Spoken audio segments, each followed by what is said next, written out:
Hey, what's going on? It is yours truly, Timothy J. Jones. Thank you for stopping by the State of the NFL podcast. I ask that you hit that like button and subscribe to the channel.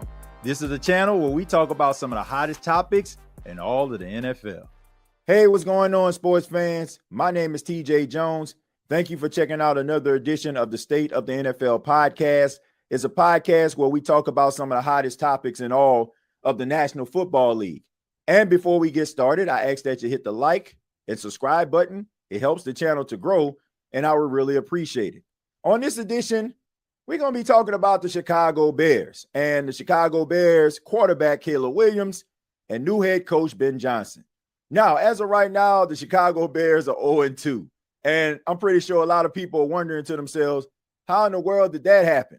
Because this was one of the most exciting teams going into 2025. I mean, just think about it. You got Ben Johnson, who was one of the most highly touted coordinators in recent history. Everybody wanted his services because of what he did at Detroit. I mean, Detroit was the modern day greatest show on turf. It seemed like that offense was just clicking on all cylinders because of Ben Johnson. And he aligns himself with Caleb Williams, the former number one overall pick that people feel like have all the talent in the world. But they're 0-2 right now. So what the heck is going on? But I look at both of those games, and I just got to tell you, Caleb Williams and Ben Johnson are not on the same page. And it's pretty obvious because they are two different type of individuals. You got Ben Johnson, who is more of a time-on-task type guy. He's a workaholic. He's a perfectionist, and he wants everybody around him to pretty much be the same way. Then you have Caleb Williams, who probably feels like Ben Johnson is trying to put him in a box. He likes to improvise. He likes to get outside the pocket, all script throws, stuff like that, right? I mean, when the play breaks down, I'm pretty sure Caleb Williams feels like that's when the fun starts.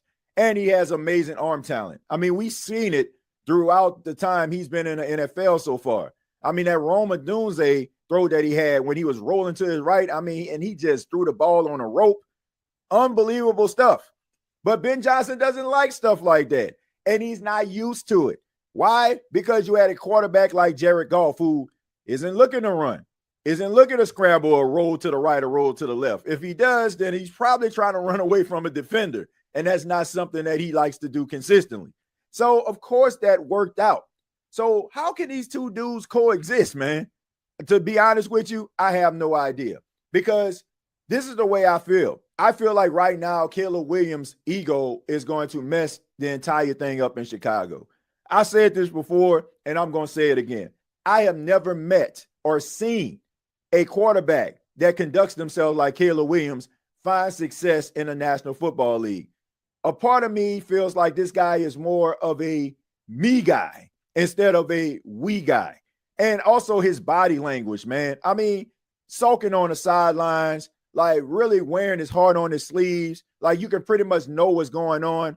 And when you're losing and you're not finding success, that can weigh on your team. That can make guys feel like, man, I'm tired of this dude. I mean, we're losing and he over there sulking on the sidelines. I don't think too many people are going to like that. And also with Caleb Williams, I mean, even when he came into the league, you can't conduct yourself like your God's gift to the NFL. We know about the story about his dad and how they were talking about how they didn't want to go to Chicago, how they preferred Minnesota, stuff like that. I mean, look, nobody really can control where they go unless you're a Manning. But that's another story for another day. He had an opportunity to go to Chicago and make a name for himself and embrace it. And right now, he has the best chance that he has ever had to win football games. All he has to do is believe in his coach. And Ben Johnson is a guy that I feel like will get frustrated. And the fact that Chicago gave him the leeway to be able to make decisions and do things his way, Caleb Williams better fall in line because this could be a recipe for disaster for him. Because I'm very concerned if Ben Johnson is there for the long haul, how will he be able to coexist with Caleb Williams in the future?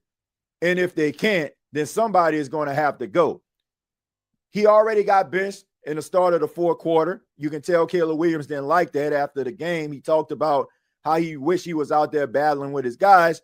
But the lead was just so insurmountable. I can understand not wanting your franchise quarterback being out there taking unnecessary punishment, because it was pretty obvious that Detroit had 60 on their mind, and they were pinning their ears back because they wanted to win that football game desperately, because I don't think they were too happy that Ben Johnson left and went to a division rival in Chicago. But all in all, these two guys are going to have to figure it out. It's rather Ben Johnson is going to have to kind of loosen the reins a little bit when it comes to Caleb Williams and understand this is the type of quarterback he has, or Caleb Williams is going to have to fall in line and understand that Ben Johnson's offense is going to involve him having to get the ball out on time. Right now, Caleb Williams is completing 61.5% of his passes. He has 417 yards, 3 touchdowns, 1 interception, a quarterback rating of 89.1, and 1 rushing touchdown. Not bad stats at all. And even though the Chicago Bears are 0-2, and 2 of those losses came within a division, that doesn't mean that they can't turn this thing around. Now, I'm not just going to completely blame the offense. This defense has been god-awful. Dennis Allen, the new defensive coordinator, I thought would have been an answer to Chicago's problems. But instead, it just looks like it's pretty much regressed when it comes to the defense.